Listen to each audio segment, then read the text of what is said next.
Alright guys, in this particular problem, they're asking us to find an equation of a quadratic that has zeros at x equals 3 and x equals -4. So remember, the zeros are where it's crossing the x-axis.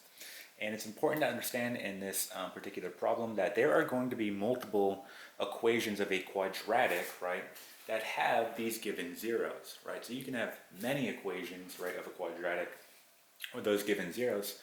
However, we only have to find one, and the easiest way to do this is simply to take a look at the zeros that were provided. So we're given x equals 3 and x equals -4, and so essentially what you want to do here is work in reverse, right? So remember, when you solve a quadratic, you're essentially solving for the zeros, meaning you set it equal to 0, and you essentially want to factor it, right? And then from there, you can go ahead and solve for the variable, in this case, x. So if we go ahead and work in reverse here, we know that we have the following zeros. We have x equals 3 and x equals -4. Right, so if we put these both back into their factored form, well, where did they come from?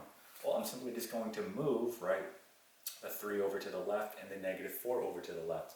When I do that, I'm going to get the following. I'm going to get x minus 3, right, and then I'm going to get here x plus 4, and again, we're working in reverse. This is all equal to 0, right? So we know, again, at this point, right, you have your two factors. You would set them both equal to 0 and solve for x, hence where these zeros came from, right? But again, we're working in reverse. So at this point, we want to find the equation of the quadratic with these given zeros. So all we have to do is go ahead and do FOIL here, and we'll get our equation. All right, so we're going to do first outside, inside, last. So first, x times x is going to give us x squared, right? And then we do the outside, x times a +4 is going to give us plus 4x. Then we get -3 times x, -3x. Then we get -3 times a +4, -12. At this point, all we have to do is combine our like terms here and here. So we're going to get x squared.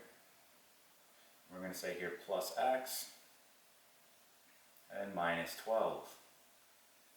Right, so we can write our final equation here the following way. We have f of x, again, because we know it's a function, so f of x equals x squared plus x and then -12. And this here would be your final answer. All right, so that is the equation of a quadratic that has zeros at x equals 3 and x equals -4. All right, and that is it.